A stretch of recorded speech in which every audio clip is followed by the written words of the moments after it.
Why don't we go ahead and get started? Welcome everybody to this meeting of the Senate Committee on Education. I'm Senator Angie Taylor, and I have the honor of chairing the meeting today. We will start with our roll call. Madam Secretary. Senator Buck, Senator Cruz Crawford, Senator Doniate, Senator Dondero Loop, Senator Rogish, Senator Titus, Chair Taylor. I am present. Please mark Senator Cruz Crawford absent excused, and please mark the Vice Chair present when she arrives. She has a couple of bills to present on this morning. So again, welcome here in Carson City and Las Vegas. And if there's anyone on the phone lines, we have 3 bills we will hear today. Before we get started, though, a little bit of housekeeping. If you'd like to call in to give public comment or make testimony, one public comment will be at the very end of the meeting, and public comment is only on those items that are not on the agenda and items that are within the purview of this committee. That number is, oh, it's a different number. 669-900-6833.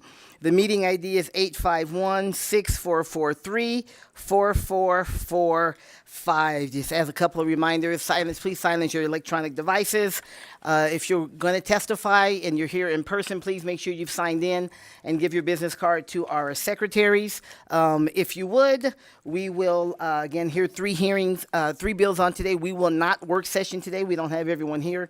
And so we will not do that. So we'll be call of the chair tomorrow. So that's a heads up for all committee members as right now as it is. And then finally, we have, as you already know, we have our electronic devices open in front of us. We use them to take notes and to look at exhibits and so on as we go along in the meeting. That's enough housekeeping for now. We will get started. Our first bill. We will welcome Assembly Member who was my counterpart, Education Chair, in the Assembly Committee on Education, Chair Therese Fawcett. Welcome. This is Assembly Bill 335, revises provisions relating to education. We will officially open the hearing. Please go ahead when you're ready. Thank you, Chair Taylor, Vice Chair, who I'm sure will be with us soon, and members of the committee. I'm Assembly Member Selena Torres Fawcett, and I proudly represent Assembly District 3. Today I'm presenting Assembly Bill 335 in its first reprint. I'm just going to give some basic background information. Nevada students' population has become increasingly diverse, with English learners, or ELs, now comprising over 20% of the total K-12 enrollment. Recent census data indicates that most common languages spoken by these students include Spanish, Tagalog, Chinese, and Vietnamese. Despite the growing presence of English learners, not all schools are equally prepared to be or resourced to meet their academic needs, and more robust data collection and accountability measures are needed to ensure these students receive effective support. One of the primary challenges for ELs is the time and effort required to achieve academic language proficiency. While social language skills can develop within a few years, research shows that achieving academic proficiency in English, the language needed to understand complex subjects like science, history, and math, can take anywhere from 4 to 7 years, sometimes even longer. This language gap can make it difficult for English learners to keep up with their peers in content-heavy courses, often leading to lower academic achievement and increased dropout rates. Another significant challenge is the inconsistency in resources and instructional support across school districts. Some schools have well-developed programs with dedicated EL teachers and structured language acquisition support, while others lack trained educators, bilingual resources, or clear strategies for EL success. Without a uniform standard for EL education, students in under-resourced schools are at a greater disadvantage, limiting their ability to fully participate in their education. Furthermore, many ELs face additional socioeconomic barriers. A large percentage of ELs come from immigrant families who may experience economic instability, limited access to technology, and less parental support due to language barriers. These challenges can further hinder academic success, making it even more critical for schools to provide structured and consistent support. At this time, I'm going to go ahead and give an overview to the key sections of the bill. And before I do that, I do want to thank NV-ALAS, which is the Nevada Association of Latino Administrators and Superintendents, for working with me on this piece of legislation to come up with a policy solution that really serves the needs of these students that deserve to have access to language acquisition, and without the proper resources will have a more difficult time getting to English proficiency, which I think is a main priority for every single member of this body. Section 2 revises requirements for school performance plans, which seek to improve the achievement of pupils enrolled in school. It requires a principal to consult an administrator who works to serve ELs along with the school employees in the plan development and annual reviews. This plan must include methods for closing gaps in achievement, if any, between demographic groups of pupils in the schools, including gaps between pupils who are and pupils who are not ELs in foster care and economically disadvantaged. Additionally, if ELs comprise of at least 10% of the pupil population, closing gaps between pupils who are ELs and those who are not must be the primary goal of the plan. The plan must also include specific actions to improve the achievement of EL pupils and plans to monitor those actions, and attainable quantitative goals for improvement in the achievement of pupils who are newcomers to the English language, short-term English learners, and long-term English learners. Section 4 concerns the designation of the employee in each school district to serve as an administrator who work to serve ELs, outlining their experience requirements in working with ELs and as an effective school leader. I received some emails that kind of demonstrated to me just like a lack of understanding of how districts work. Districts have someone who is already in this role right now. Even small districts have someone who is responsible for like Title III support and supporting our English learners. So this isn't adding another level of bureaucracy. Rather, this is ensuring that whoever is in that role has certain requirements, just like how I know there's another piece of legislation in this body that says a superintendent has to have these 3 qualifications. This is just saying whoever is responsible for this has to have experience working with ELs and know how to work with this population. Section 5 describes the training requirements for licensed teachers concerning English language acquisition. Section 12 relates to a 5-year rollout of this required training. Individuals who are teachers as of October 1st, 2025 must demonstrate proof that they received training by October 1st of 2030. Section 6 clarifies that the pupil achievement data concerning a pupil who is a newcomer to the English language will not negatively impact the performance rating of any employee at the school at which the pupil is enrolled, nor the school or school district's ratings. Additionally, data collected and maintained for the statewide system of accountability must be disaggregated to show subcategories of ELs, including ELs who are newcomers to English language, pupils in the program for less than 2 years, those who are short-term ELs, which means they've been in an EL program for 2 to 6 years, and those who are long-term ELs in an EL program for more than 6 years. This will help us better understand where we can be providing improved instruction to support these students. I think it's important to note that, every student obviously learns differently and uniquely, but it is important for school leaders to identify patterns with how they can better serve these students. And so if you have a large newcomer population, they obviously might have a harder time demonstrating academic proficiency because they're taking these assessments that might be completely different than assessments they've taken in their home country. They might not be in the language that they're most comfortable with. They might not be proficient in the language that they might speak. They might not be literate in that language, which can be a challenge. But then also, if you notice that your long-term ELs are not doing well with academic proficiency, but then your short-term ELs are doing well, what do we need to do differently to better serve those long-term EL students? And those are considerations that then school administration would be able to have. Section 8 permits the Nevada Department of Education to adopt regulations needed for the provisions of the NRS. Section 10 adds a provision to the policy that the Board of Trustees of each school district must develop for teaching English to ELs, allowing a pupil who is a newcomer to the English language to remain in high school for 10 semesters or until they reach age 21, whichever is earlier. Additionally, NDE must consult with an administrator who works to serve ELs in monitoring the implementation of this policy. It's important to note that there are many states across the country that already do this in school districts. I've heard about this happening in Texas and New York, so various places already do this. This is so that that student then has, that extra year so that they can graduate high school and learn English and show that proficiency. I also think that this would support that our goal of graduation rate as well, because if a student comes to this country at 15, it's really hard for them to be expected to graduate in 3 years. So this gives them the time that they need so that they can graduate, but that also they can demonstrate proficiency.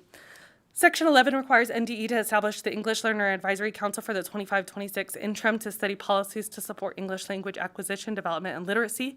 The NDE must submit a report to the legislature by October 31st of 2026 regarding the council's activities, findings, conclusions, and recommendations. Additionally, the council may request the drafting of one legislative measure for the next legislative session. The council will have 12 members, including the superintendent of public instruction, NDE staff members, administrators at the school and district level, representatives of NCHE with expertise in language acquisition, and one member with expertise in the development of public policy relating to the education of pupils who have limited proficiency in English. Section 13 clarifies the specified source of funding is not required for any additional expense of local government related to the provisions of this bill. Section 14 repeals NRS 388-408, which relates to the adoption of a corrective action plans by schools rated in the lowest 30% in the achievement of pupils who are ELs. I think it's important to note to this committee that I was the sponsor of that piece of legislation that I am repealing with Section 14 of this bill. Essentially, that was a corrective action plan for schools that were low performing, but I do not think that it was this. Well, I think it required schools to review the data of English language learners, which is helpful.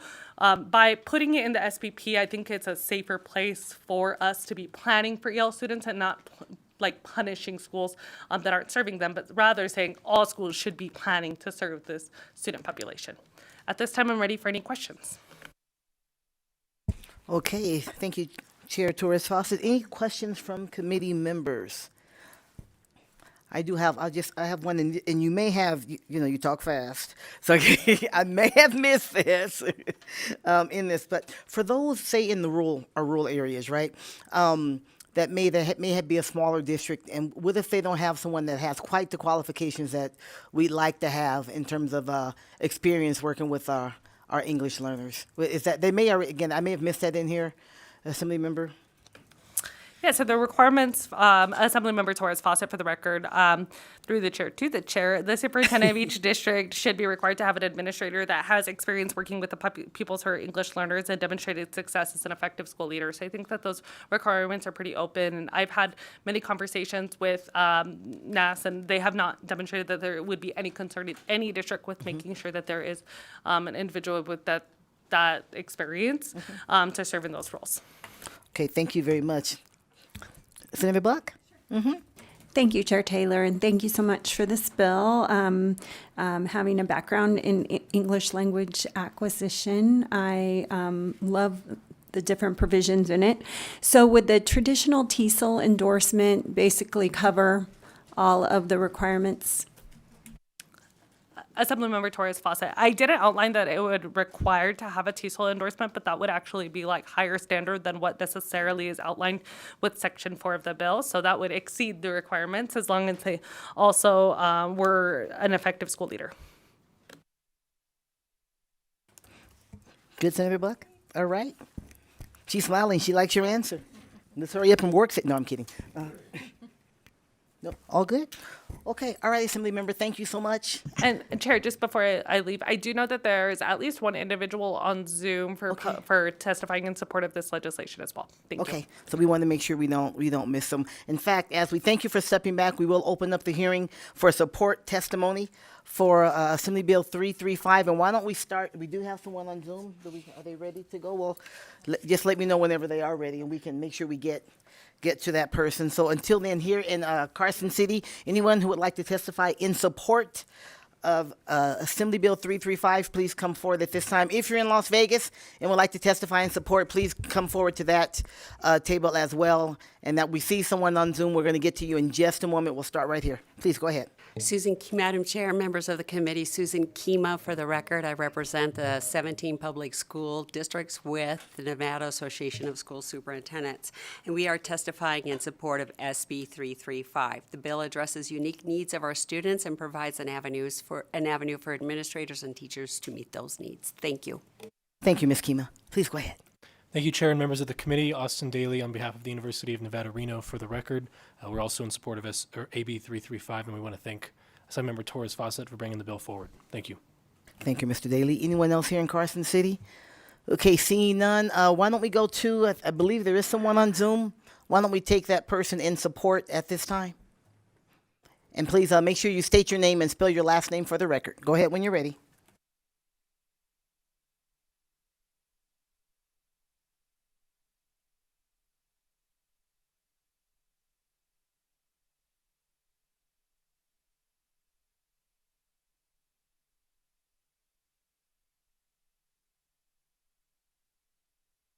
why don't we come back here? Why don't we go to the phone lines? AVH, is there anyone on the phone line in support of Assembly Bill 335?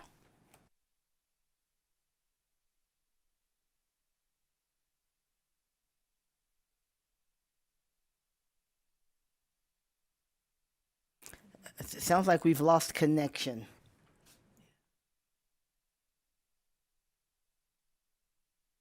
Well, I think we've lost AVH, period. Why don't we let's just take a quick recess and we can see what's going on technically and then jump back in here. Hopefully a 1 minute recess. Famous last word. I think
we're still working out some we're back in session.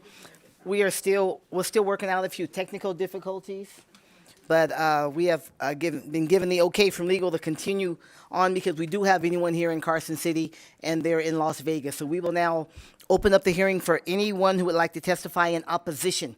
Any opposition testimony to Assembly Bill 335? Here is seeing none here in Carson City or in Las Vegas, and we aren't quite ready with the phone lines again there, so we'll go right to neutral testimony. Any neutral testimony for Assembly Bill 335? Here in Carson, in Las Vegas, seeing none? Okay, and we know our presenter. There are many meetings going on all over, and she just excused herself, so we will close the hearing now on Assembly Bill 335. And go to, I don't see Assemblymember Mosca. We should be going to Assembly Bill 3. Oh, okay, thank you. All right. So now we've closed the hearing on Assembly Bill 335, and we will go to Assembly Bill 345. All right. Thank you for being here, and you're on Assemblymember Mosca, but go ahead. Thank you, and good afternoon, Madam Chair, members of the committee. For the record, my name is Trevor Parrish, P-A-R-R-I-S-H. I'm the Manager of Government Affairs for the Vegas Chamber, and I'm happy to present to you today Assembly Bill 345 for Assemblymember Erica Mosca. She sends her regards from the Assembly Committee on Ways and Means, and I hope that we get to see them again sometime soon. Between the Vegas Chamber, the City of Las Vegas, and the Office of the Speaker of the Assembly, the forum is open to the public and has convened thousands of community stakeholders since 2013. This bill aims to increase transparency and accountability for Nevada school systems by creating a publicly accessible dashboard that will display aggregated student outcome data. Housed within the Nevada system of higher education, these data will particularly try to capture student outcomes as they transition into Nevada's workforce. These data will be invaluable to our education system, to parents, teachers, administrators, and of course to the legislature, and will help ensure our funding is directed most accurately to where we need it. And now I'll kick it down to Mr. Hernandez to go over the next sections of the bill. Thank you, Mr. Thank you so Pierce. much, Trevor. My name is Kevin Osorio Hernandez, and that is Osorio Hernandez. And this is Assemblymember Eric Mosca's constituent bill, so it's only fitting that we are presenting this to you today. I am the immediate past chair of the Nevada Student Alliance and a recent graduate of Nevada State University, where I had the honor of representing over 110,000 students across our great state in the Nevada Student Alliance. They serve as the overarching student government for all institutions within the Nevada system of higher education. As chair, I worked closely with our student body presidents to craft the legislative priorities for this session, and two issues stood out across every campus: food insecurity and textbook affordability. These are not just barriers to student success, but also barriers to staying enrolled. AB 345 is a student-driven and centered bill that is aimed at ensuring access in higher education. In addition to the data dashboard, as Trevor mentioned, AB 345 will also, in Section 1.5, require the Board of Regents to implement a system-wide policy on low-cost and no-cost course materials, including open educational resources. This not only saves students money, but gives them transparency to choose more affordable paths to their degree. In Section 2, it also calls for an interim study on financial and food insecurity within NSHE. The study will examine the root causes of why students temporarily withdraw from school due to unmet basic needs, such as food insecurity, and will evaluate potential interventions. One of the strategies to be explored includes allowing students with outstanding debts and fees to register for courses, helping them stay on track towards graduation despite short-term financial hardships. And with that, we are happy to answer any questions. Okay, thank you, Mr. Hernandez and Mr. Parrish. Any questions here from committee members?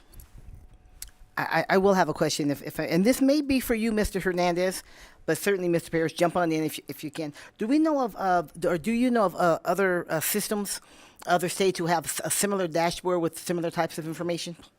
Yes, absolutely. Trevor Parrish for the record, Madam Chair. Several states have already implemented a system like this. Just to name a few: Florida, Oklahoma, Oregon, New Jersey, Tennessee, Georgia, Washington, Massachusetts, Maryland, and Indiana. Just Indiana in particular has a fantastic dashboard system. They passed their House Bill 1514 back in 2021 and has grown to track K through 12 student outcome data as well. And it really is a fantastic system. Again, just enhancing their legislature's ability to more efficiently and effectively direct their funding. Thank you so much. Committee members, seeing no other questions? Okay, Mr. Parrish, we will invite you to sit back. Mr. Hernandez will invite you to do the same, and we will open up the hearing for any support testimony for Assembly Bill 345 here in Carson City, or if you're there in Las Vegas and would like to do so, please come forward at this time.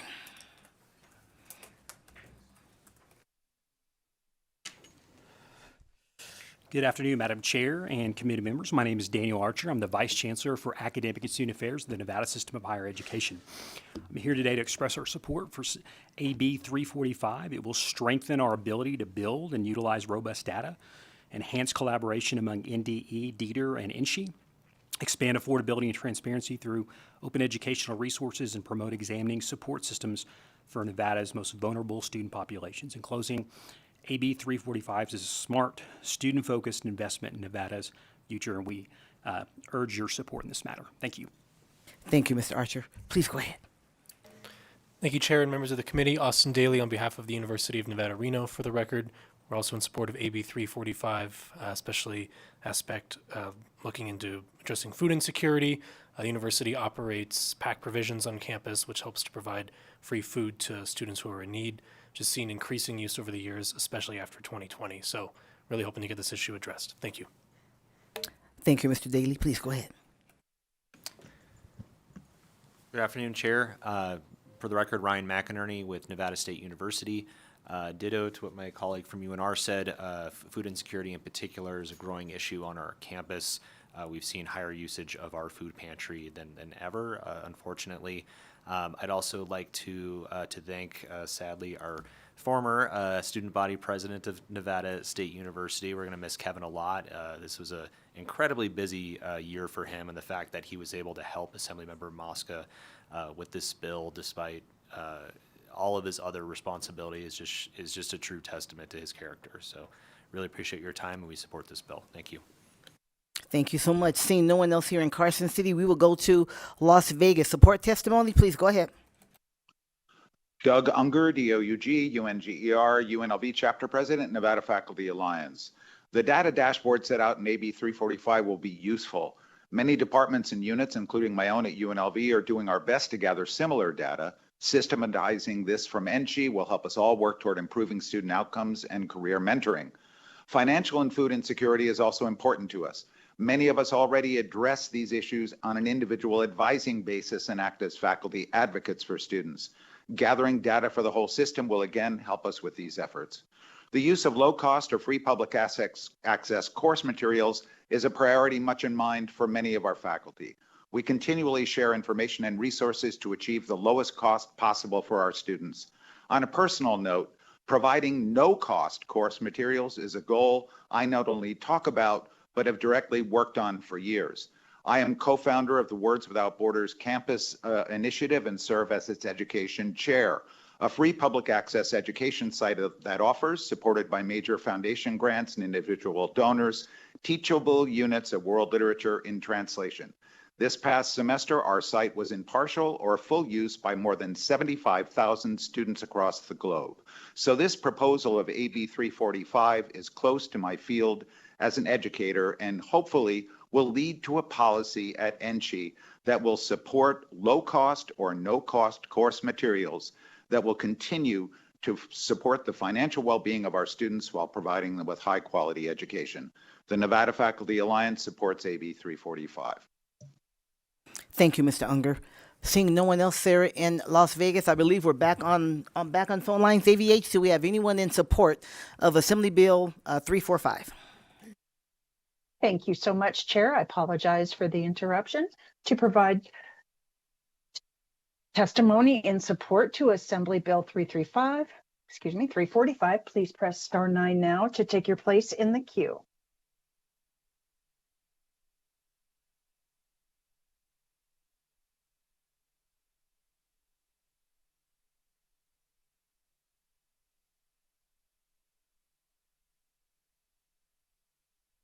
Good afternoon, Chair Taylor. I'm Anthony Curry, Director of Advocacy and Public Policy for Opportunity 180, a nonprofit organization working towards the North Star of every kid graduating high school, college, and career ready, prepared to live the life they dream. Central to our work is advocating for data-driven approach to education policy and ensuring school district and state level data is available for stakeholders from parents and students to legislators to use in their decision making. We support AB 345 because it will bridge gaps that exist between K-12 education data and higher education data and provide a more complete picture of the path some of our high school graduates take and to what extent they are successful. This bill will give Nevada a clear understanding of how students perform in post-secondary education and where misalignments exist between high school preparation and college expectations. This bill also models a framework for data transparency that other organizations and entities in our state can emulate. With this data, we can make more informed decisions about how to better prepare and support students as they transition from high school to post-secondary education. For these reasons, we support AB 345 and thank the bill sponsor for bringing it forward. Thanks. Thank you so much for the call. Do we have any other callers, AVH? Chair, we have no additional callers in support at this time. Thank you so much. We'll now open the hearing for any opposition testimony. Opposition testimony for Assembly Bill 345 here in Carson City or in Las Vegas. Seeing none, we will go to the phone lines, AVH. Thank you, Chair. To testify in opposition to Assembly Bill 345, please press star 9 now to take your place in the queue.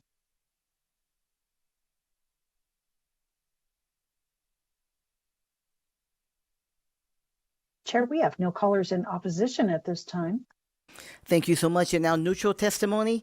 Neutral testimony for Assembly Bill 345 right here in Carson City. Please go right ahead. Begin when you're ready. Good afternoon, Madam Chair and members of the committee. For the record, I'm Mindy Elliott with Flynn Judici Government Affairs. I'm actually here in support testimony. My apologies, I was in another meeting, and I'm here on behalf of Truckee Meadows Community College. We're in full support, and we want to thank the bill sponsor for presenting this measure. Thank you.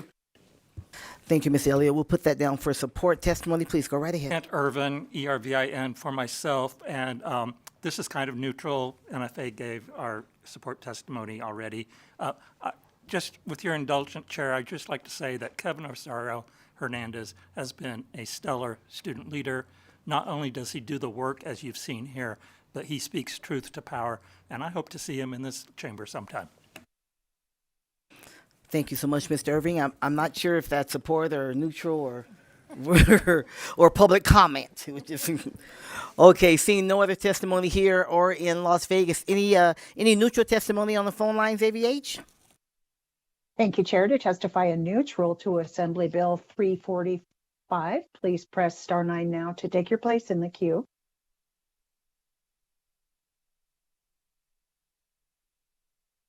Chair, we have no callers in neutral at this time. Thank you so much, and we do appreciate those comments on our student leaders here in our systems. We're proud of them, so thank you, Mr. Irving. Okay, seeing no other testimony, any closing remarks? Thumbs up, I like it. Okay, we will close the hearing for Assembly Bill 345, and our CR presenter has joined us. Please come forward, Assembly Member Miller. Now we'll open the hearing on Assembly Bill 416.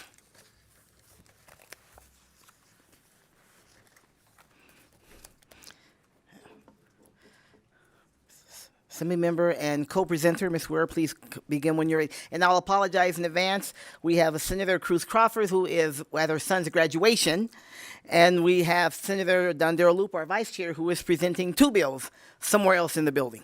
It's that time. So anyway, please go right. You have our full attention, however. Go ahead. Thank you so much, Chair. Indeed, we understand the time that it is. So thank you so much. You ready? Okay.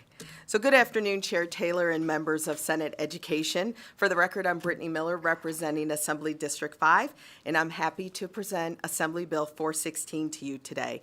416 aims to protect our right to access information and prevent undue censorship in our schools and public libraries while providing protection for our educators and library workers.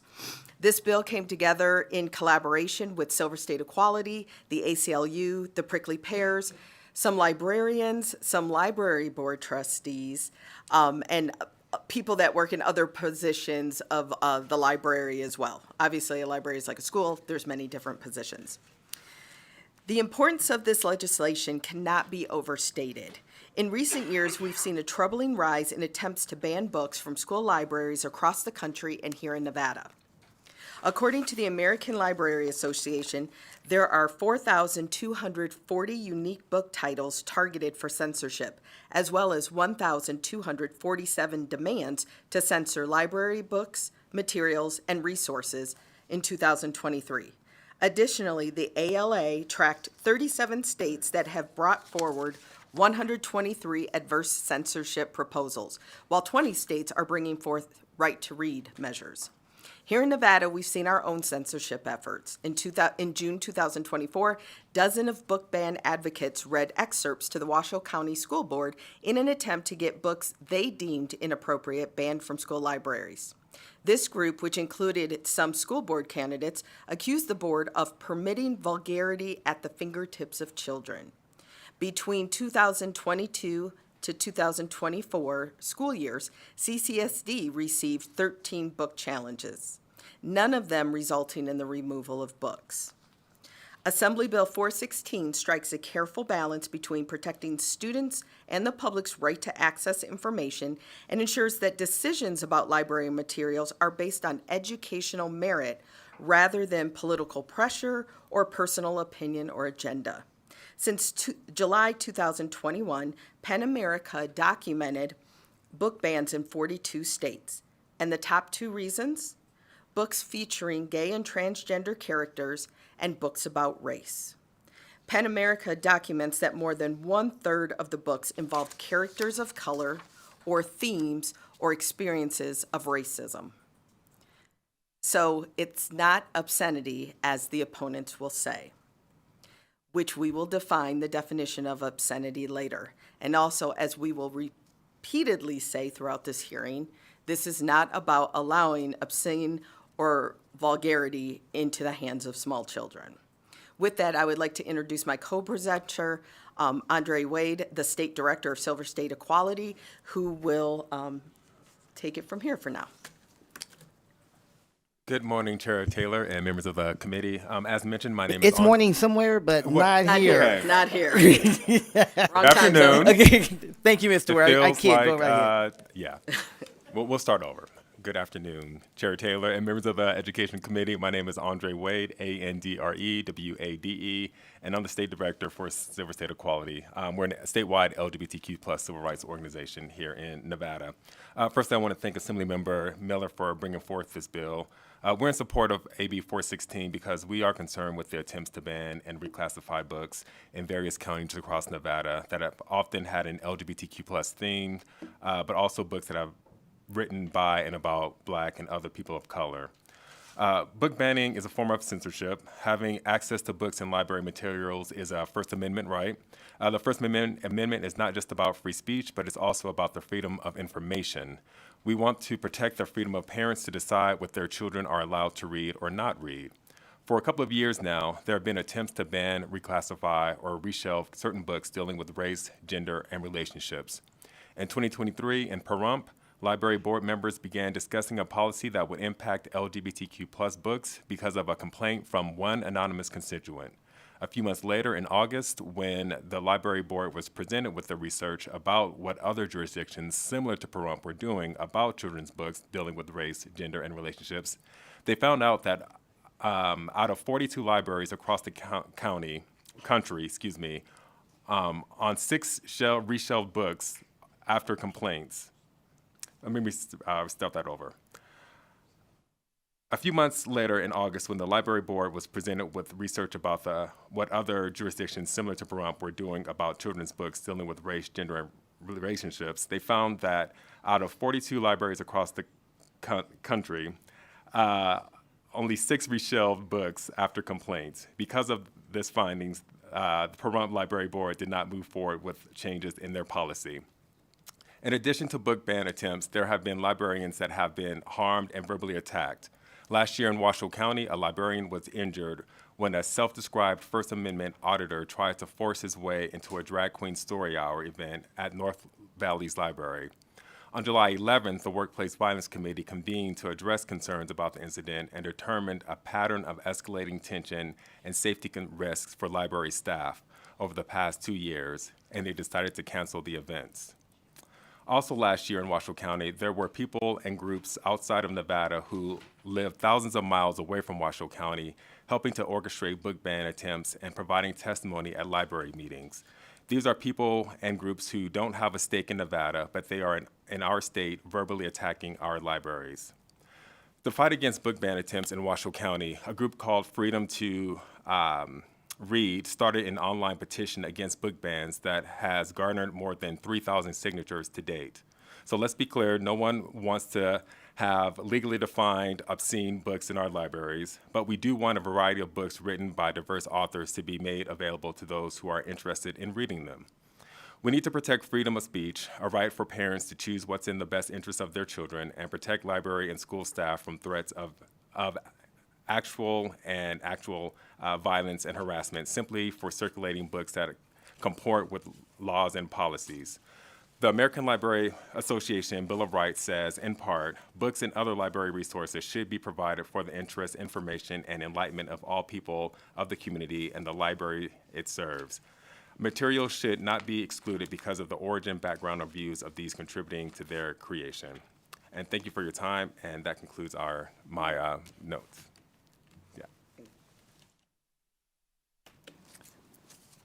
Brittany Miller for the record. Thank you so much, Mr. Wade, for that. And just to, again, add to some of the statements he made about some of the attacks that our librarians and library workers are under, there are even people that were involved in the development of this bill since last year librarians who choose not to come forward because of the attacks and pressure that they've already received publicly. And so I think that alone states the seriousness of what, in addition to what our educators are currently facing, that these attacks and threats and harassment are real, much like what our poll workers go through at the voting booths. And in both cases, I consider our librarians, our educators, and our poll workers really the vanguards of democracy. And so we need to protect them as they are protecting the right to information. So right now, I'll just go through the sections of the bill.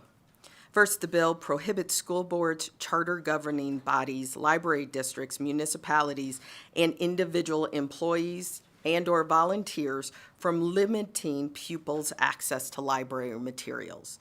We have to be clear that in the schools that educators and in the library, librarians are very clear on what types of materials are able to be based in a school library based on educational merit as well as based on reading levels. It does allow school boards, charter school governing boards, and librarians to adopt policies or rules to limit access to library materials only for a reasonable time, place, and manner, which is for the preservation of safety and security. So libraries are not 24 hours, so when they shut their doors at the end of the day, we don't want it to be deemed that they have limited access because they close, in the evening. We also recognize that there are times when library books or materials need to be replaced, older editions with newer editions.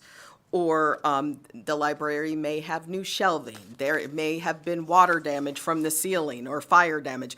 There's a variety of reasons why the materials need to be temporarily moved or stored for their preservation and security. So with that, yes, we encourage that people create policies around that. Those are reasonable and understandable policies. However, policies cannot be made to even in that policy, to remove or store a book based on the race, sex, national origin, religion, gender identity or expression, sexual orientation, physical or mental disability, or political affiliation of the subject matter, the author, or the intended audience.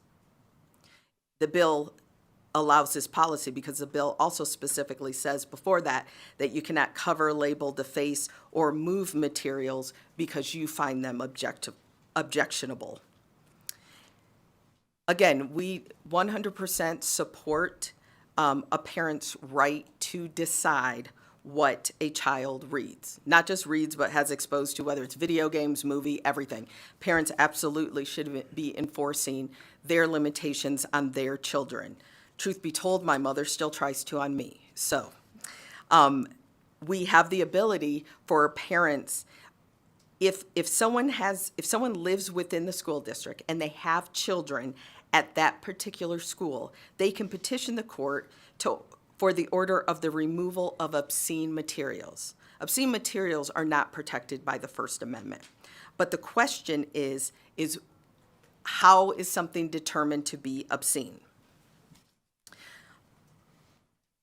What the courts will use is what is upheld by the Supreme Court, which is called the three-prong Miller test. And basically, something can be determined obscene if it appeals to prurient interests based on community standards, it lacks serious literary, artistic, political, or scientific value, or it explicitly depicts sexual acts, excretory functions, sadism, masochism, or lewdly exhibits the genitals in an offensive way. So that, at that point, is what the courts look to determine if something's obscene or not. The bill also requires that if something were to be deemed obscene by the courts, that of course that book would be, or materials would be put on a list provided to educators and employees and librarians so that they have that list when they're making selections on purchasing and what would be in circulation. But again, I want to reiterate that librarians and educators are well trained on what's permitted. Deborah Caldwell Stone, the director of the American Library Association's Office of Intellectual Freedom, says librarians closely follow obscenity laws. Librarians are aware of these laws and do not collect illegal material. They may collect materials that some find controversial for themselves personally or for their families, but we personally believe that the decision about materials, what young people read, should be guided by their parents. And again, that would be our individual parents. Parents have the right to make decisions for their children, just not everyone else's. Again, the bill Or additionally, the bill prohibits dismissing, disciplining, involuntarily transferring, fining, or imprisoning school or library employees for selecting or circulating materials that are indeed within compliance of the law. The use of force, intimidation, or coercion to prevent pupils from accessing library materials or to compel school or library officials to violate the sections, the provisions are also prohibited, and this would apply to on and off school and public library property. To disseminate personal or sensitive information of certain school or library officials or pupils without consent is also unlawful. It is intended, if the intention is to promote criminal offenses that likely will cause death, bodily injury, or stalking, or is done with the intent to cause harm or disregard for such potential consequences, and if the dissemination would cause a reasonable fear of death or actual death, bodily harm, or stalking. Currently, these doxing and these threats are already against the law, and of course, so is any type of violence. So there are also multiple laws that currently already protect minors from accessing obscene materials, and more continue to grow, especially as we're in a time with the internet and the concerns with just how rapid and excessive the internet is, as well as all of the AI that's happening currently right now. There are also district policies for educators and school librarians, and again, that are based on Lexile reading levels and grade levels, because I know in the assembly a major question was about younger students, elementary children. And again, in most of our elementary schools, we have kids that are from kindergarten to 5th or 6th grade. And of course, there is a dramatic difference between the maturity level of what a 5th grader is able to read and understand, as well as someone in 1st grade. And so those libraries, students know where their grade level section is. But one thing I want to share too is that schools already have, in addition, policies in place. And so I thought about an example of, as a teacher, I teach 6th graders. 6th graders are legally considered still elementary, regardless of the fact that we're physically housed in a junior high building in Clark County. I know 6th graders are housed in different settings and in different districts. But just the policy that we have in place for instructional use of electronic media. So first and foremost, the days of teachers just being allowed to show movies just because, I need a 2-hour break are gone. But we are permitted to show movies for instructional or educational value. So often small clips, whether it's to provide background information, to give students the ability to visualize something. We are permitted to show clips, and regardless of subject, right? I want you to see what outer space looks like. I want you to see, as we're reading a novel, and the book refers to, I remember there was a book and it referred to, we have to, it was a big April shower and we had to tiptoe to the car. Well, our desert kids don't know what that means. Those of us who come from a rainy environment knows that it poured rain and now there's worms all over the place and I got a hopscotch to the car so I don't squish on any worms. Simply member, I'm going to push you along a little bit because we're beyond our 15 minutes. Oh, sure. Here, so, Thank you. I just want to say that the policy at CCSD for me to show any movie to any 6th grader is that motion pictures rated PG may be shown to students in grade 7 through 12, but only after securing written parental permission.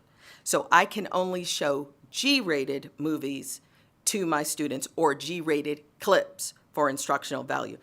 For the record, in case you're not aware, because I wasn't, most Disney movies are not rated G. And so again, there are policies in place to protect our children from what opposition will say is us trying to provide pornography to students. And with that, we're open for any questions. I appreciate that. Thank you so much for the presentation. Both of you, we'll turn it to the committee for any questions from committee members. Okay, not seeing any questions, and we'll invite you to sit back, both of you, if you would. And then we will open up the hearing for support testimony, any testimony in support of Assembly Bill 416. And we will do this. We will make sure we will limit testimony as we often do. We will limit testimony to 20 minutes for support, 20 for opposition, and 20 for neutral testimony. So we'll go here, go to Vegas, go to the phone lines, and keep going for that. And remember, 2 minutes, no comments more than 2 minutes, and it's okay to say ditto to make sure we leave room for others. So please go right ahead, state your name for the record. Good afternoon, Chair Taylor and members of the committee. Kayla Maese, Kaylahmaese, Civil Rights Analyst with the ACLU of Nevada. We are very happy to be a part of the working group to get this bill to where it is today. We thank Assemblymember Miller for bringing the bill forward and Silver State Equality for their work as well, and we support AB 416. Thank you. Good afternoon, Chair and committee members. My name is Jessica Munger, Munger, with Silver State Equality. For the last 2 years, I've been working to monitor and protect against censorship and book banning efforts aimed at the Washoe County library system. I'm an advocate on this issue in my capacity as a professional LGBTQ+ advocate, but also as the mother of a toddler who goes to the library every week. Last summer, I was there with my family, with my wife and child, for Drag Story Hour when a protester's actions resulted in a librarian being physically hurt. I saw it. I heard the hate speech being hurled at us by a middle-aged man without a child trying to force his way into an event reserved only for families. I've walked my family past the small but persistent group of protesters screaming insults and slurs at parents taking their kids to the library. I've been at several library board meetings where security offered to walk us and the librarians out to our cars when it was over because it was so hostile. I've seen the anger that arises in some people at the idea that each family should get to decide what their child reads. I've also seen the pure joy and giggles on my 2-year-old's face when we read Heather Has Two Mommies and they shout in delight, I have two moms too. The simple children's book about a family that happens to have two moms has been one of the books at the center of this book banning effort. I've heard people say that this book that lives in my living room and public library is equivalent to pornography. That means that they think the very existence of LGBTQ+ families is obscene. This is the overwhelming pattern of the book banning efforts, is to erase any books with LGBTQ+ characters or characters of color or storylines that center non-white, non-traditional families. It's a thinly veiled attempt. So I don't usually share a window into my life in this building, but as a parent, I feel very strongly about this issue and these efforts. So thank you so much for your support of AB 416. Thank you, Ms. Munger. Please go ahead. Good afternoon. Alexander Marks with the Nevada State Education Association, speaking in support of Assembly Bill 416 to protect student access to library materials. NSCA represents school librarians and library assistants who play a vital role in supporting students, teachers, and the entire education school community by promoting literacy, research skills, and access to information. School libraries provide a broad range of materials representing different perspectives, cultures, ideas, fostering inclusivity and critical thinking.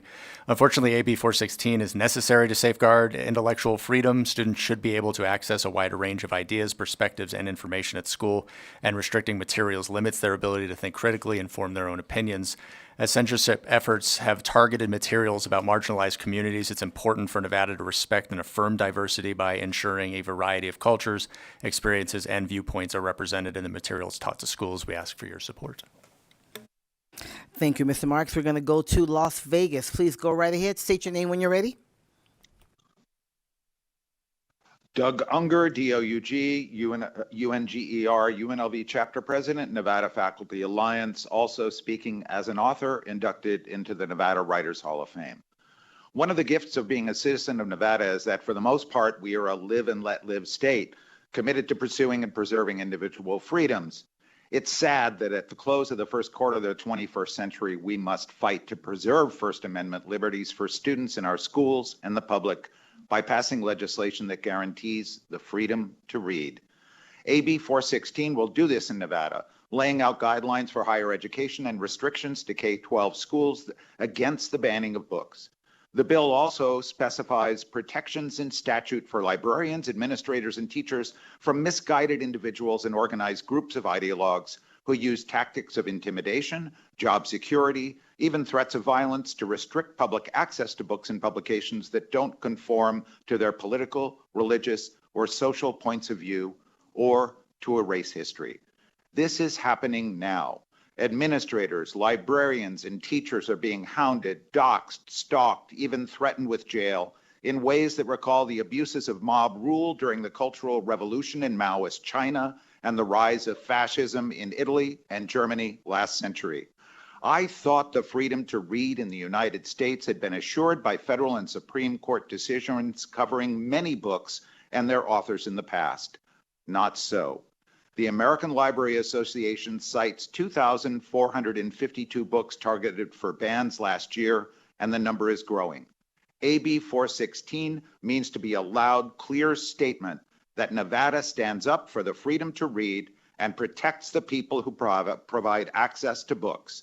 The Nevada Faculty Alliance stands up in strongest possible support. Thank you. Thank you, Mr. Unger. Seeing no one else in Las Vegas, we will go to the phone line for our next three. AVH, any callers in support? Thank you, Chair. To testify in support of Assembly Bill 416, please press star 9 now to take your place in the queue.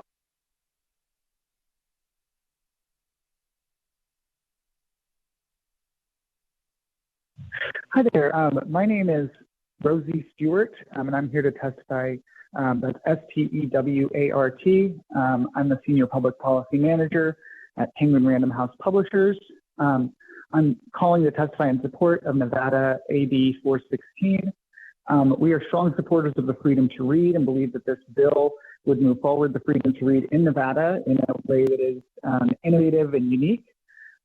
We are a major employer. Our third largest warehouse is in Reno, and we have a long-standing commitment and intend to grow that commitment in the state of Nevada.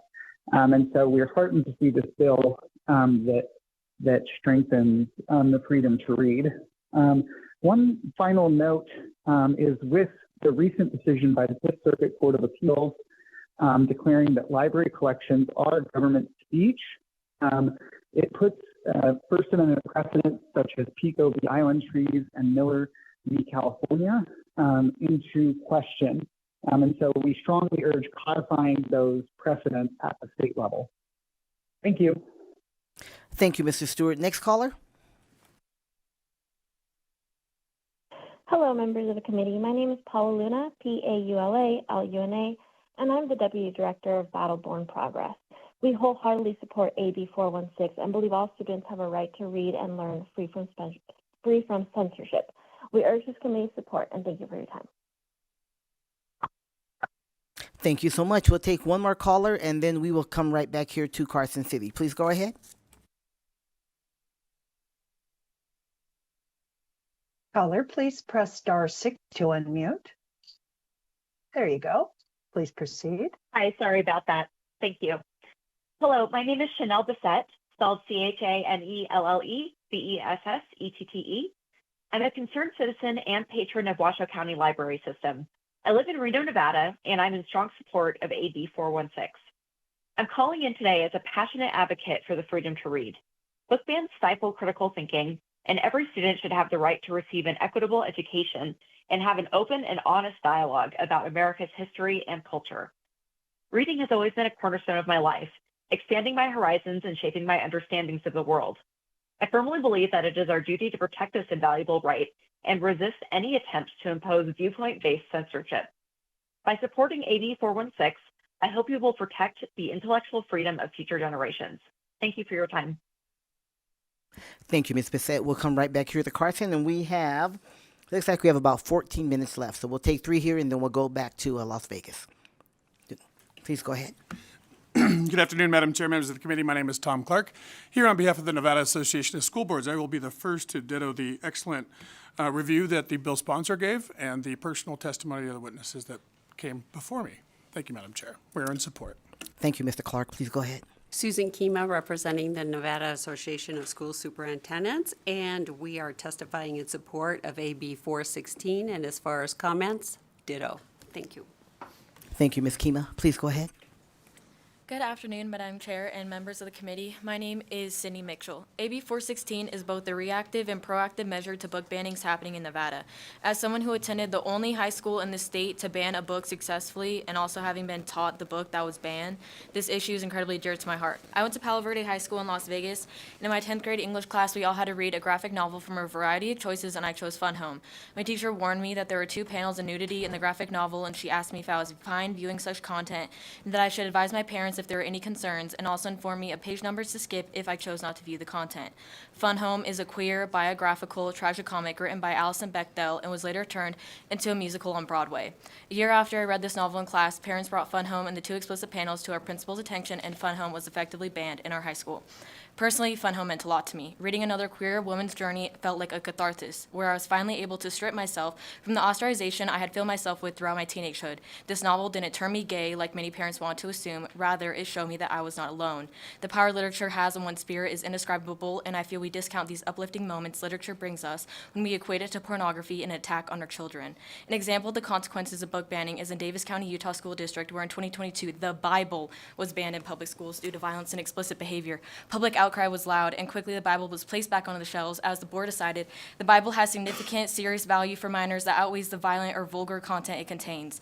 This is the weird place book bannings take us, and it confuses me that the Bible is understood to have significant value that can outweigh its violence, yet other novels aren't taken with the same consideration. Stories are nothing more but a practice of putting yourself in somebody else's shoes for a while, even if they're not real. It's a practice of open-mindedness and of empathy, and it's also a place to escape the troubles of reality. Now, why would we ever restrict our kids from learning about the world, the people around us, and their own creativity and imagination? I myself do not believe ignorance is bliss, and if we go much further down this road of book bannings, we might soon be believing ignorance is strength. The real strength is in the value books bring us: empathy, open-mindedness, creativity, and critical thinking. I urge you to support AB 416. Thank you. Okay, thank you so much. Now we will go to Las Vegas. Any other support testimony in Las Vegas? Okay, seeing none, we'll have three from the phone lines. AVH?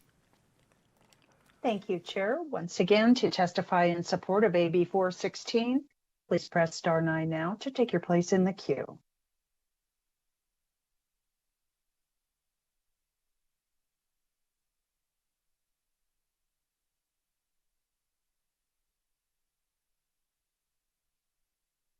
Caller, please press star 6 to unmute.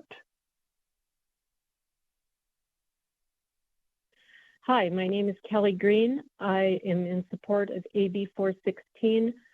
I am speaking as a former school librarian and only for myself. When I was a school librarian, I worked with students from pre-K to high school.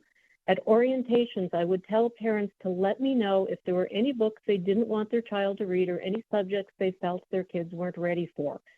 They knew their child best, and I was happy to work with them. I never had any problem with my parents. Our families came from many different backgrounds and beliefs, and I made sure the library shelves had books that reflected all of those families. The one thing they all had in common was they wanted their kids to do well in school and become lifelong readers. At the beginning of every year with the students, I would tell them that if they had a book checked out and it was too hard or made them uncomfortable or had something in it they knew their parents wouldn't like, it was perfectly okay to stop reading it. They could bring it back and choose something else. I was always there to help them find something they'd like. And the funny thing was, the kids were really good at censoring themselves. If they didn't like the book, they didn't finish it. They brought it back and chose something else, and there was no fuss about it. People today are talking a lot about parents' rights, but parents have always had the right to guide what their own child reads, both in school and in public libraries. In fact, most public libraries require parents to supervise their minor children for both safety and legal reasons. In a public library, you're expected to parent your own child, and you're expected to accord that same right to other parents so they can do the same for their own kids. Nowadays, some people are accusing librarians of promoting obscenity or pornography or even calling us groomers and pedophiles just for having a wide range of books on the shelf. They demand certain books be removed based on a few cherry-picked passages they've seen online, often without reading the entire book or understanding the full context. Public libraries, even more than school libraries, offer a wide range of materials that reflect many different opinions and viewpoints. They're funded by everyone's taxes, not just those who speak out the loudest. I'm sorry, Ms. Green. I'm so sorry. Your time is up, Yes. but if you'd like to send your comments in, then we'll make Okay. sure they're on the record. Thank you so much. Okay, thank you. You bet. AVH, next caller, please.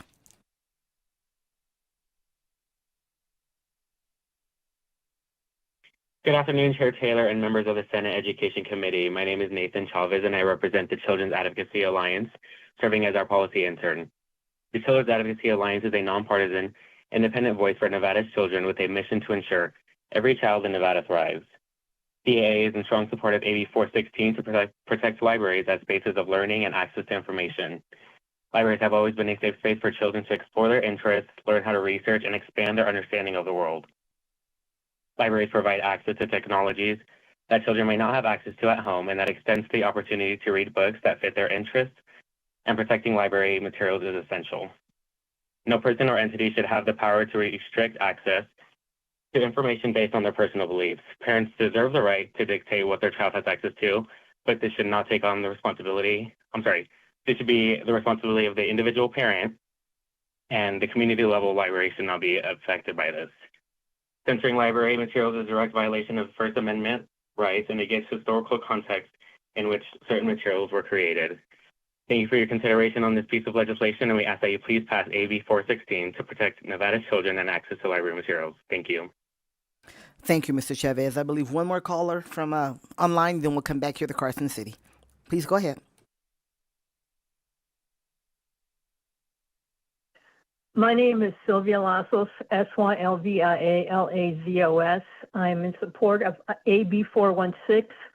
I am testifying as a law professor, now retired, and also as a person who has taught the First Amendment for 20 years. What I can tell you, and what I would ask you to consider as you vote for this bill, is that our best students are students that have challenged themselves by reading difficult texts.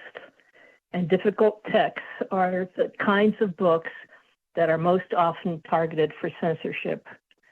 Our students who become lawyers, who become educators, must know how to read critically and how to think. That's the basic assumption of the First Amendment. It's also in the future going to be the key distinction between AI and our human knowledge workers. It's important that we continue to have access to these critical texts and to these controversial texts so that Nevada can have the kind of leadership that we deserve. Thank you. Thank you, Ms. Lazos. We'll come right here to Carson City. It looks like we have about 5 minutes left, so please go right ahead. Good afternoon, Chair Taylor and members of the committee. My name is Ryan Vortish. That's RyanVortisch, and I'm the Northern Nevada Democracy Coordinator of Silver State Voices.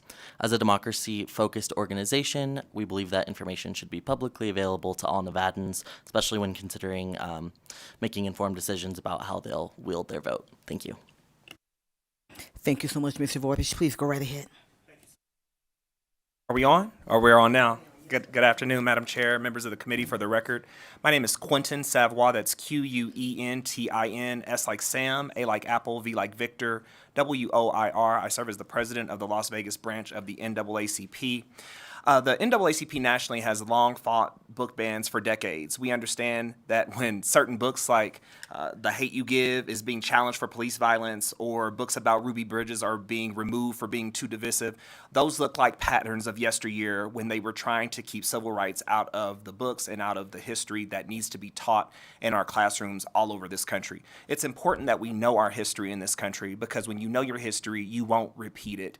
There seems to be this national trend of trying to rewrite history, to redefine what certain words mean. And personally, it's quite offensive. I fell in love with books as the grandson of a librarian, learning that you can explore worlds and understand new things that you may have never ever been exposed to, understand different walks of life by having a book that you ordinarily wouldn't have in your living room. I'm grateful to my grandmother for that. I also think it's abhorrent that we have national leaders trying to set a trend that would curtail American history. We are a 250-year project, and we didn't get that far by ignoring what has been and what will continue to be for years to come. We have a really unique opportunity here in Nevada to reject fascism, to protect democracy, and to make sure that our children have access to the history that's necessary for us to continue to be a thriving nation. We urge your support for this bill. Thank you. Thank you, Mr. Savoy. Looks like, how much more time do we have? Anyone else here in Carson City in support? Seeing none in Las Vegas, we have 2.5 minutes left. We can go to the phone lines for a couple of quick comments. And remember, it's okay to say ditto. Please go ahead, AVH. Thank you. Thank you, Chair. To testify in support of Assembly Bill 416, please press *9 now to take your place in the queue.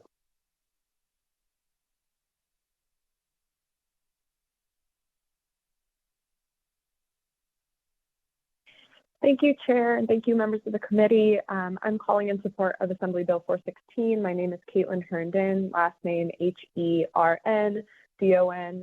I ditto everything that's been said previously, but wanted to add that Nevada is home to a group of people that I have always found to be curious, open-minded, excited to learn and explore. It's in these attributes that we are always at our best, and these are the qualities that we support and uplift in library spaces where access to information and art is self-directed and cherished, and where librarians, their coworkers, and supporters are completely respected. AB 416 takes the necessary steps to preserve that access and protect library workers from attack and backlash. So thank you. Thank you, Ms. Herndon. I think we have 1 minute left. We have time for one more caller, please. ABH.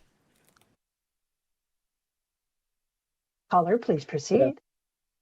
Good afternoon, Chair and committee members. For the record, my name is Mark Diefenbacher. That's MarkDieffenbacher, and I'm a resident of Senate District 8. I'm testifying today in support of AB 416. This bill is a response to nationwide political trends, not demands from a majority of local parents, but pressure from certain organizations funded by wealthy special interests who rig our economy for their own benefit. These organizations have two goals. One, to remove from libraries and public schools books authored by Black, Indigenous, other people of color, and LGBTQ+ individuals, and two, to incite harassment and threats of violence against librarians and public school employees who follow age-appropriate guidelines designed to protect the well-being of all children. Regardless of race, background, or zip code, we know our children deserve the freedom to learn about the world and themselves in order to succeed and thrive. We know knowledge is power.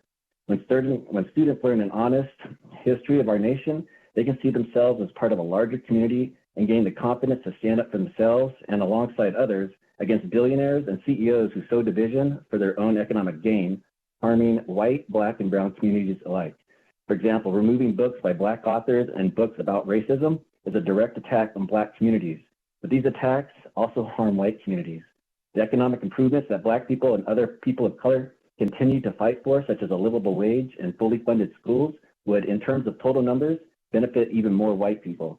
Preventing white communities from understanding this shared interest and from building solidarity across racial lines is a core strategy of these organizations' wealthy donors. These organizations use strategic racism and stoke fears about LGBTQ+ people, particularly by exploiting unfamiliarity with transgender individuals to divide us. This division keeps us from recognizing our shared interests and prevents us from demanding that those wealthy donors finally pay what they owe in taxes, so our communities and schools have the resources they need. This bill keeps us on the right path by ensuring that book removals follow a legal standard, not one person's arbitrary decision. It also sends a clear message. Nevada will not tolerate harassment or threats to the safety of educators, librarians, and others who serve our children. Caller, I am so sorry. I'm so sorry to stop you, but your time is up. Your time is up. So if you wouldn't mind, if you have more comments, please send them in. We'll make sure they're on the record. Thank you very much. Thank you so much. Okay, that concludes support testimony. Now we'll open up the hearing for 20 minutes of opposition testimony. We'll start here in Carson City, and again, we'll go Carson City, Las Vegas, and then to the phone lines. No longer than 2 minutes each, and again, it's okay to say ditto. Please go right ahead. Thank you, Madam Chair, members of the committee. Good afternoon. My name is Janine Hansen. I'm the state president of Nevada Families for Freedom. I think it's important to remember that during the last administration, parents who had been opposing some of the issues in the government schools were labeled as domestic terrorists, were silenced and removed. So this is a real problem for both sides of the issue. In America's foundation is local government. When I heard the sponsor talk about democracy, I thought about the fact that this very bill prevents local elected boards from doing their job in responding to parents and in responding to taxpayers. I think that's a real flaw when we prevent local governing bodies from doing their job. This forces a parent who has a problem in the school to have to go to court. How much is that going to cost them? Do they have to hire a lawyer? There's no way to have any resolution by their elected officials. Now they're forced to go to court. This is an almost impossible way to respond to a local problem. I think it's one reason why parents pull their children out of the schools, because they don't find any response there.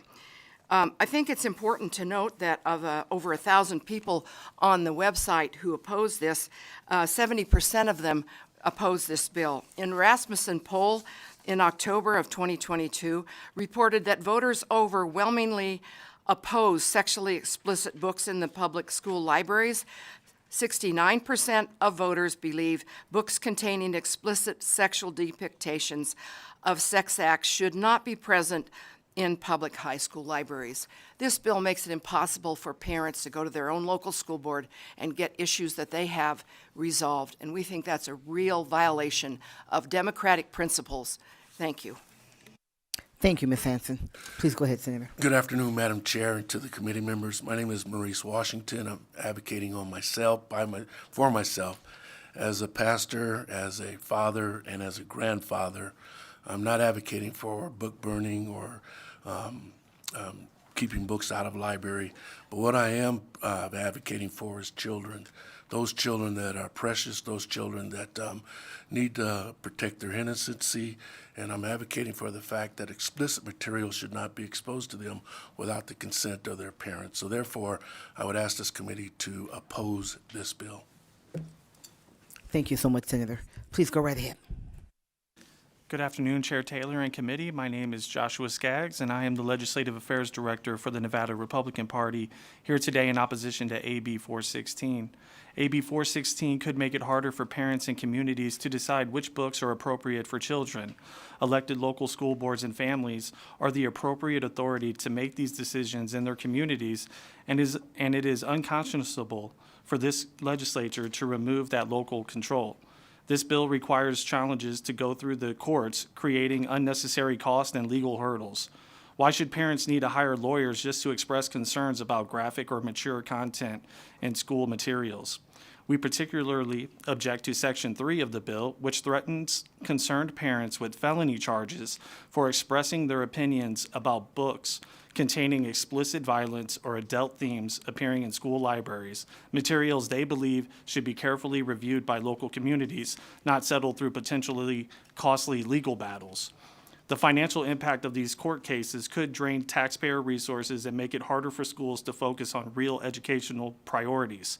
Parents should be able to work with schools directly rather than being forced into complex legal fights or being threatened with lawfare prosecutions.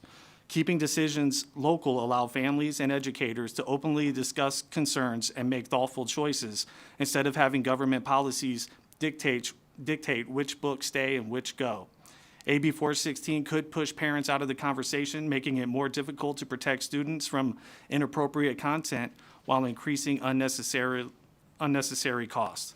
Additionally, Drag Queen Story Hour is never appropriate for libraries and especially not appropriate in front of children. Ever.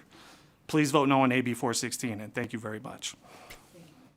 Thank you, Mr. Skaggs. We will go to Las Vegas, and if there's anyone else here in Carson City, please come forward at this time. Please go ahead in Las Vegas. Hello, members of the committee. My name is Christiane Mersch, last name Mearsch. I'm the founder of Moms for Liberty Clark County. I'm a currently member right now. I'm here in opposition of AB 416. Parents who object pornographic materials in our schools are not book banners. We're just curating what is inappropriate materials for our kids. This is not about censorship. This is not about banning books. This is about the community getting engaged to see what is inappropriate. And on 2024, I challenged one of these materials with the procedure in the library. And I waited for the review in one of our local schools. Even the principal was against these books.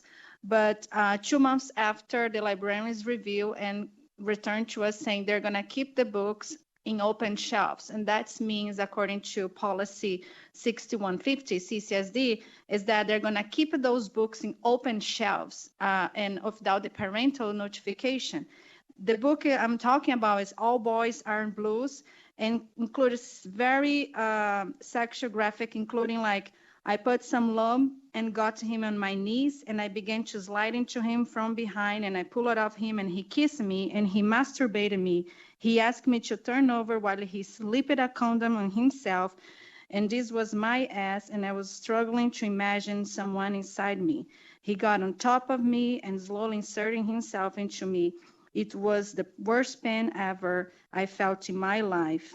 So this is one of the books that we challenged and was returned and say they're gonna keep, and is already rated R. Is already rated. If we read this book in a park or in a museum, I would be arrested. It's illegal. It's a misdemeanor. But in the school, because of the exemptions law, like Miller said here, I would be okay. So that doesn't make sense. We're just here talking about protecting our kids' innocence. We're talking about parental rights and also our freedom of speech to petition the government, because we elected trustees to represent us. I am so Thank you. sorry to interrupt you, but your time is up. Thank you so much. Who's next? I know there are more people there in Las Vegas, I believe. Please go right ahead. Thank you. Good afternoon, Chair and members of the committee. My name is Erin Phillips, and I'm the CEO of Power to Parent Union, and I'm also a parent. I'm here to voice my strong opposition for AB 416. This bill claims to protect educators, but in reality, it grants legal immunity to school staff who distribute graphic, sexually explicit material to minors, material that if shared by a parent could result in Class E felony. That's up to 4 years in prison for a parent advocating for their children. Let me read you a passage from Let's Talk About It, a graphic novel available in CCSD middle school and high school libraries. Stroke the shaft of your penis with different pressures and speeds. Try mixing up your grip or switching hands. Whack it against your palm or give it some gentle bending pressure. Tug or squeeze on your balls. Slip a wet finger between your foreskin and glands. Try a sex toy for bonus fun.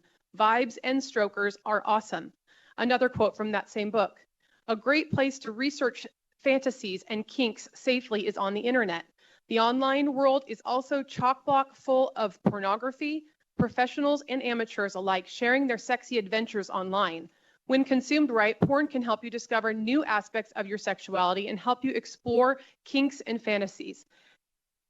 Chair, this is pornographic instruction marketed to children under the guise of inclusivity and health.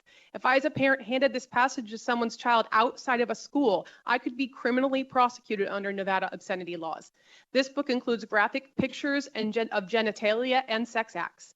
Regardless of your political affiliation, the 14th Amendment protects a parent's right to raise and protect their child, and the First Amendment protects speech. This bill tramples on both.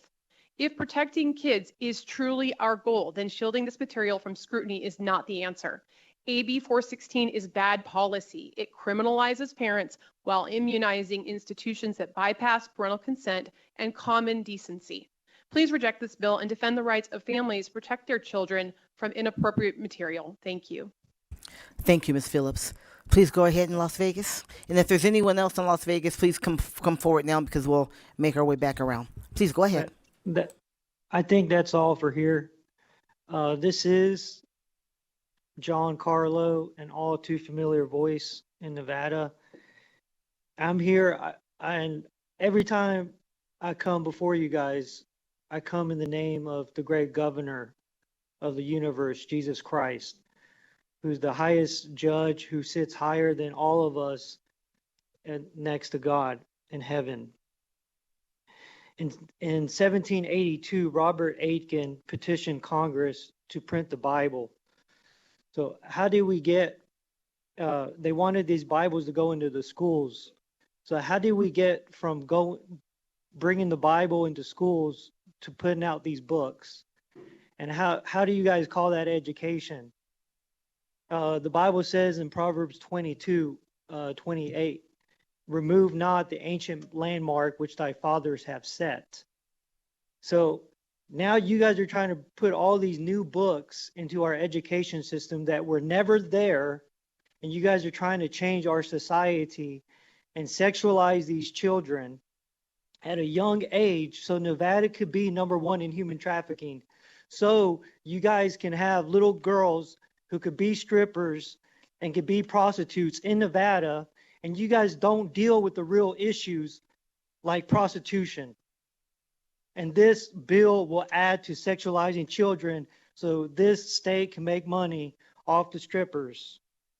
And the woman who brought this bill, she's not very American. She does not hold traditional American values. I have the book right here that one of these dear ladies showed me.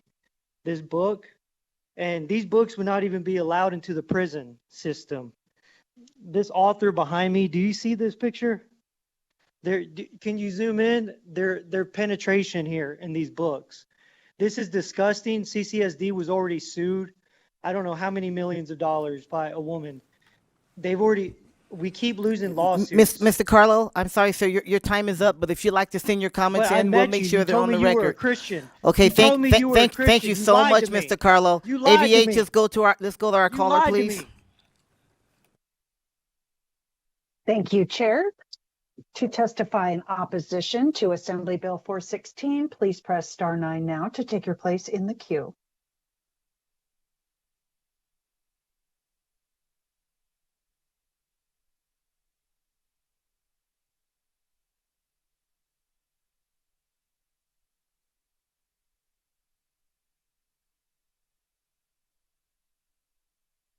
Caller, you're Hi, muted. Please my- proceed.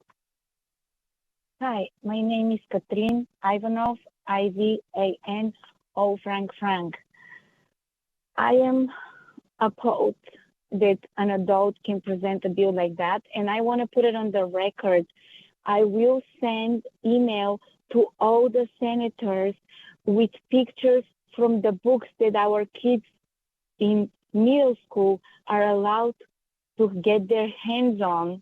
And I'm putting it on the record because I don't want to be charged with distributing pornography. So I'm sending it just as information for the people that are going to vote on this bill. It is appalling how many from the assembly even voted on this bill. Nevada is very famous with all-you-can-eat buffet, which the casinos are trying to get away with and get rid of those. And this bill is going to provide all-you-can-have kids buffet to pedophiles and groomers. It is really, really appalling what you guys are trying to do and trying to stop parents from being able even to express opposition. We have to go to court. How long does it take a case to go through court? Years. By the time a parent goes to court, their kids would be out of the CCSD anyway. If we keep them in there, if you guys are going to press laws like this. I have testified in over 100 bills this session alone. This is easily the worst bill. It attacks the very essence of parenthood. It ruins, there is very limited trust in our school system in Nevada. This bill would ruin whatever little bit trust is left there. Legislation like AB 46 seeks to silence parents and tell them that their opinions are not valid. They don't welcome their opinions. Thank you so much for the call. Your time is up, Yes. but would you like to send your comments in? We'll make sure they get on the record. Thank you so much. AVH, we'll go to our next caller.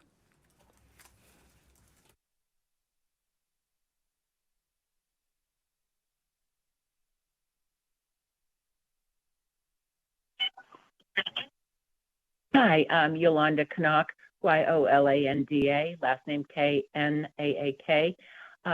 Madam Chair and committee, I'm asking for a no vote on this. I think part of the problem is the person presenting the bill made it sound like there weren't any obscene books in our schools, but that is totally untrue. And I want to point out there's one on incest here in Washoe County and in the public libraries. So that I think that's kind of a misunderstanding here when they're presenting the bills. They're saying, "Oh, there's no obscene books in our schools." So anyway, I agree with all the other people that have spoken already. Thank you very much. Thank you, Ms. Knaak. Next caller, please.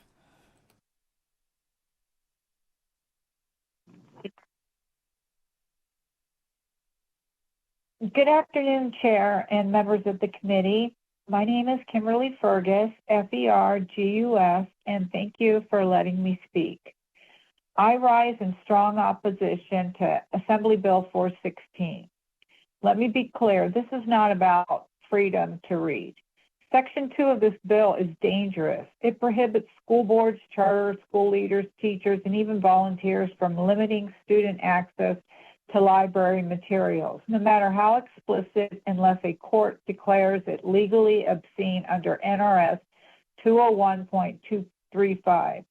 That standard is so extreme, it requires content to be depicted, graphic, sex, or sadomasochism in a patently offensive way and still lack integrity, artistic, political, and scientific value. That is a bar too high. It virtually guarantees nothing will be removed.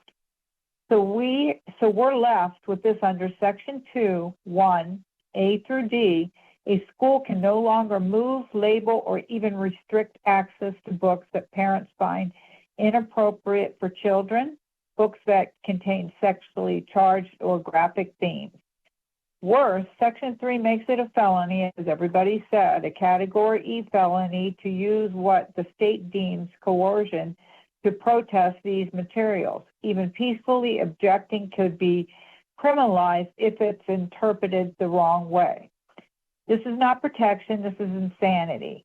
As a parent and a taxpayer, I should not need to hire a lawyer and go to court just to question what is being placed in front of children.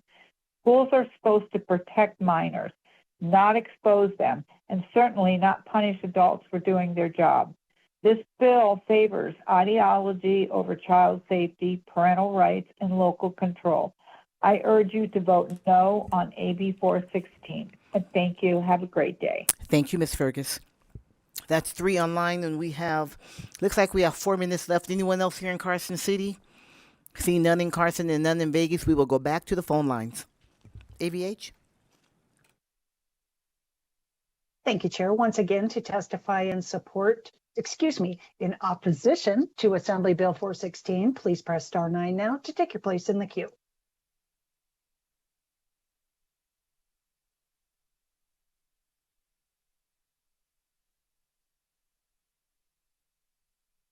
Caller, please press star 6 to unmute. Caller with the last 3 numbers of 983, please press star 6 to unmute.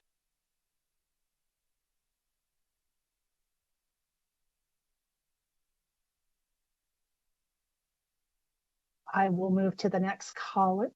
Caller, please press star 6 to unmute.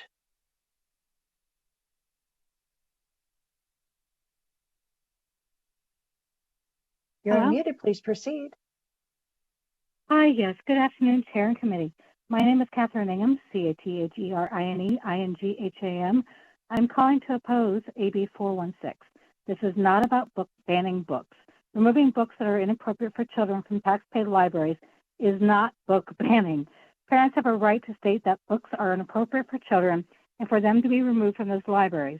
If parents still want children to read them or their child to read them, they can easily be bought without taxpayer funds, and that child can have access to them.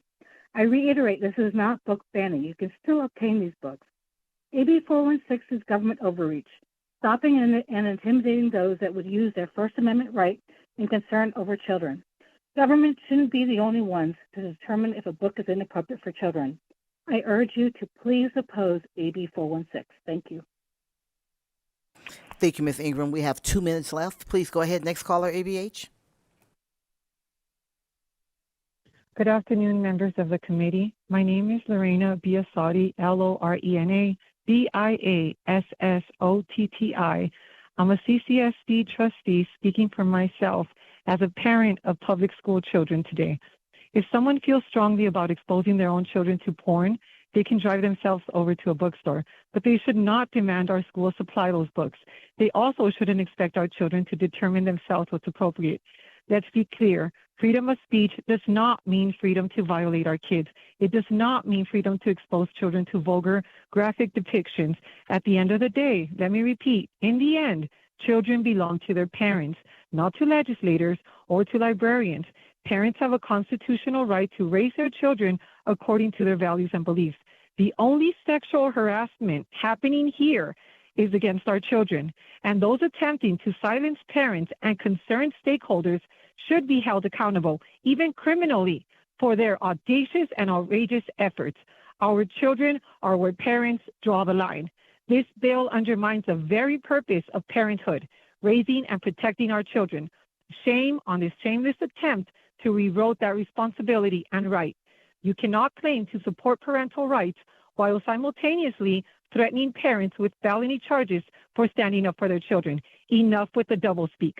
The so-called three-pronged Miller test is nothing more than a three-pronged fraud designed to subvert parental authority and confuse the public. This bill ties the hands of those elected and trusted to protect students. Brittany Miller is the best thing to happen to private schools. Parents will be flocking to pull their children out of public schools, and our enrollment, our budgets, our districts will suffer. Please resort to your wisdom and common sense and vote no on this toxic and ill-intentioned bill. Thank you.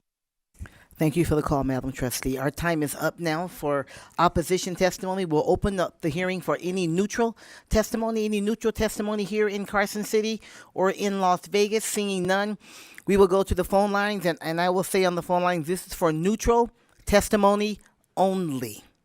Neutral testimony only. Please, AVH, do we have anyone there for neutral? Thank you, Chair. To testify in neutral to Assembly Bill 416, please press star 9 now to take your place in the queue. Thank you for allowing me to speak. My name is Cynthia Perrine, Cynthia Perrine. A previous testifier complained about a 2024 Washoe County School District meeting when a paragraph from one of the books in questions was read. I was present at that meeting. Ms. Perrine, Now, Ms. Perrine, I'm sorry, this is for neutral testimony? I know I'm going to be neutral, and I just want to say that I do respect the many well-educated and well-spoken testifiers today. I would just suggest that maybe they acquaint themselves personally with some of these books. Thank you so much, Ms. Perrine. Next caller, AVH, for neutral time. Thank you so much. And now that closes our testimony time. We'll ask our sponsor, would you have any closing remarks?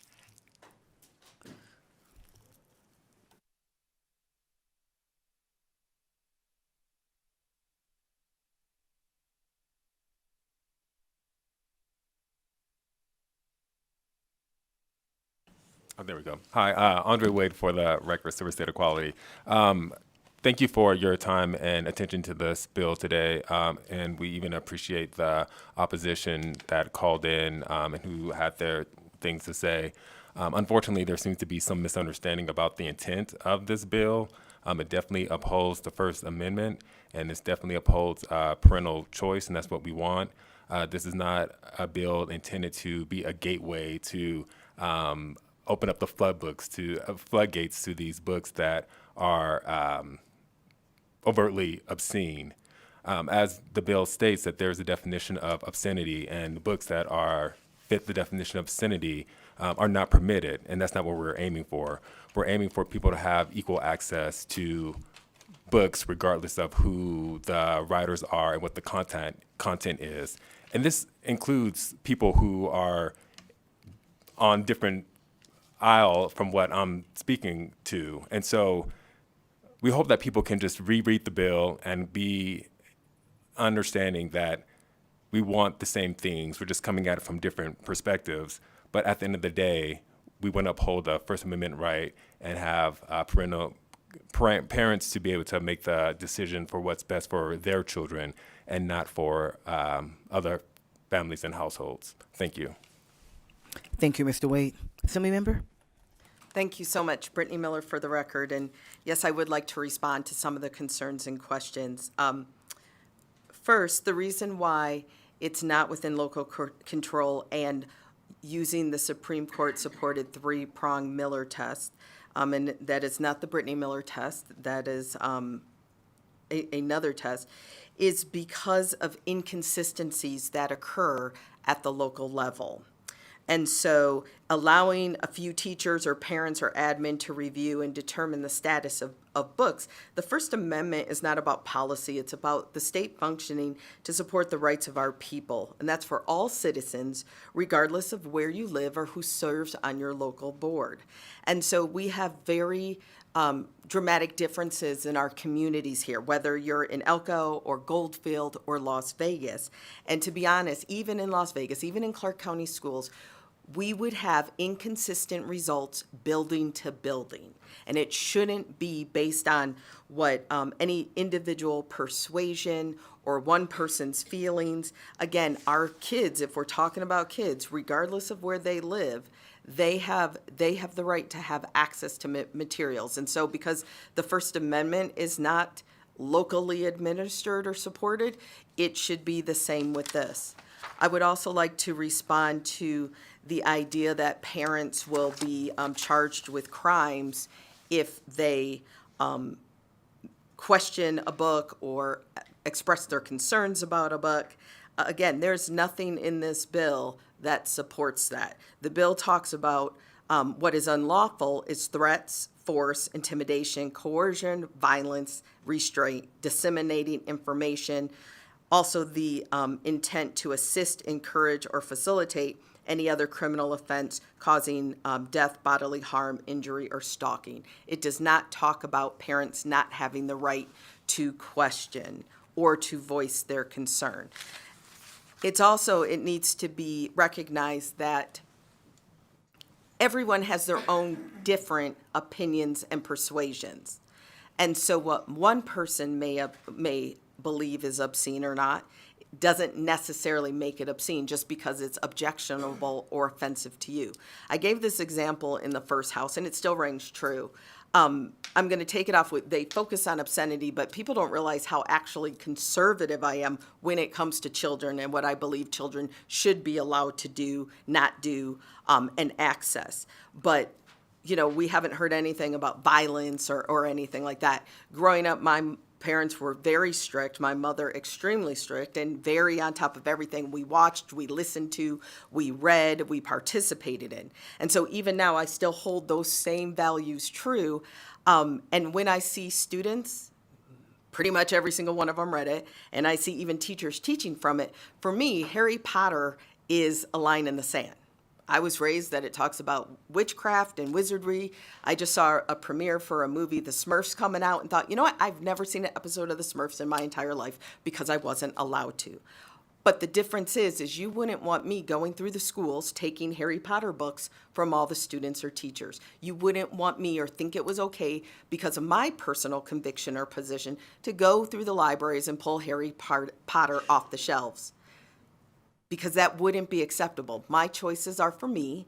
My mother's choices were for me. They were not for the community at large. And as one of our witnesses stated too, that even in some states where the Bible came under question, this First Amendment protects everyone, all pieces of literature and library materials, and from all different thoughts. Because again, there are plenty of people that indeed are offended by the Bible or anything speaking about religious or any type of conservative views. So I just want us to remember that, again, in the schools, there are protections, there are policies in place. And it's based on educational merit. In the libraries, again, these are public libraries for adults. And it's also, I guess the word is, it doesn't discourage me when people say that I'm un-American or unpatriotic. It just is shocking and reminds me why I keep moving forward, because never in my life did I ever think in my life, regardless of what we read in Fahrenheit 451, that I would see a movement to censor and ban books.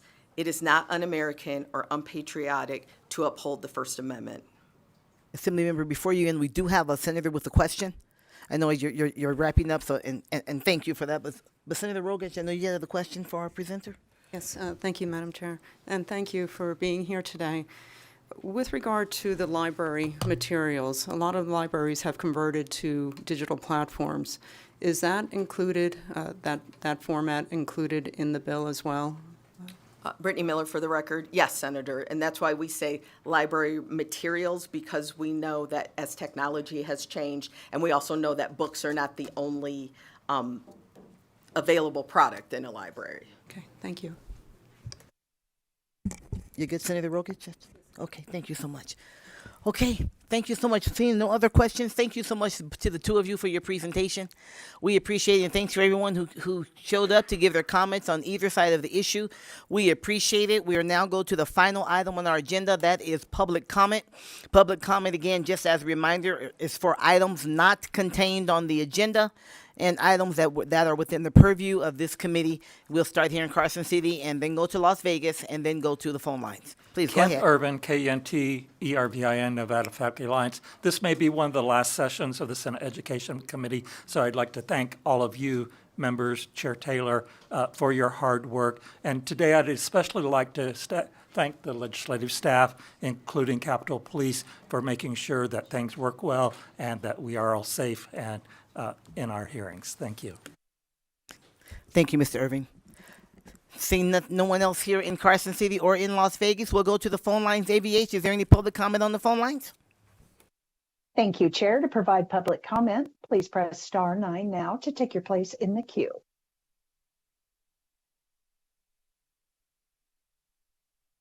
Katrin Ivanov, IVAN, Frank. I just wanted to express opinion, and I know, thank you for the hard work you guys are doing. However, I Googled Brittany Miller and I couldn't find anywhere if she has any kids. Honestly, I have a little problem with people that don't have kids to tell me what my kids should be doing and to tell me that I cannot do anything about it. And also, when we testify, if we get something wrong, I often hear from the chairs that it's punishable and it's against the law to misrepresent facts. Is it against the law for when the bill is represented to misrepresent facts? I would like to know that. And again, I will be sending to all senators pictures from some of the books that are right now in our middle schools. And I want it on the record because it's for educational purposes, so the senators know what they're voting before they vote on it, not for promoting pornography. I don't want to be charged with some distribution of pornography. Miss Perrin, Miss Perrin, I'm so sorry, but the time to comment about the bills for today, it's over. But you can have public comment on something else related to the Education Committee. Yes, I would like the Education Committee to concentrate on real education of our kids and leave the sex education to the parents. That would be really nice because we are always in the last 10 years, we are the last two in the state for education, no matter how much more money we spend. So something needs to be made different, and it's definitely not to add sex education and pornography to the schools. Ms. Perrin, thank you so and much. have a lovely day. Ms. Perrin, thank you so much for your time is up, but we appreciate your public comment. Thank you for calling in. Okay, Ms. Hanson. Thank you, Madam Chair. My name is Janine Hanson. I just wanted to thank you for always being fair. We know you're all exhausted, like all of us are exhausted, and we appreciate it and your patience, and you're always fair, and so is your colleague there, Senator Dondero Loop, and we appreciate that because we know you're in difficult circumstances with people with very different ideas, and we appreciate it, and we appreciate the fact that you've been fair. Thank you. Appreciate that, Ms. Hanson. Thank you so much. AVH, I want to make sure, was there anyone else online for public comment? We do have a couple additional callers, Chair. One moment. Okay, just as a reminder, callers, before you jump in, this is for items not on the agenda and only items within the purview of the Senate Committee on Education. Please go ahead. You'll have 2 minutes. My name is Tim Underwood, UNDERWOOD. I'm grandfather of 5 children in southern Nevada. I'm the father of a trans child. I just have to say the Nevada voters will never forgive this bill's sponsor, Brittany Pornhub Miller. Thank you. Thank you so much. Next caller, please.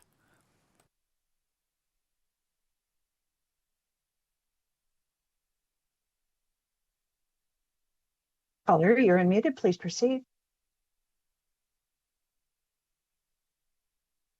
And please make sure that you are unmuted on your telephone as well.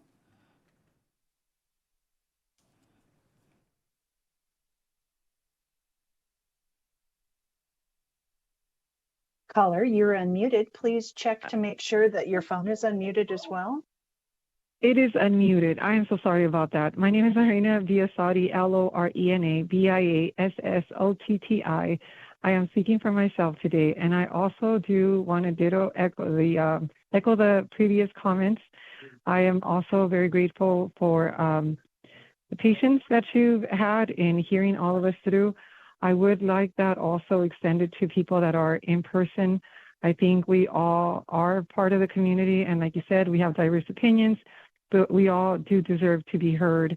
And I would like for that to be seen all across every person present or calling. And I also do appreciate your sacrifices. I know we all make we all kids in the background and life is happening around us, but we do appreciate when you're trying to do the best thing for the citizens of Nevada and taking our comments into account. We are only engaged because we are very concerned and we want the best for our families, as do you. So thank you. Thank you so much, caller. We appreciate that. Any other callers, AVH? Chair, we have no additional callers at this time. Okay, thank you very much. This concludes our meeting today. We will be call of the chair. No work session today. We don't have all of our members, but we will be call of the chair on tomorrow, everyone. We are adjourned.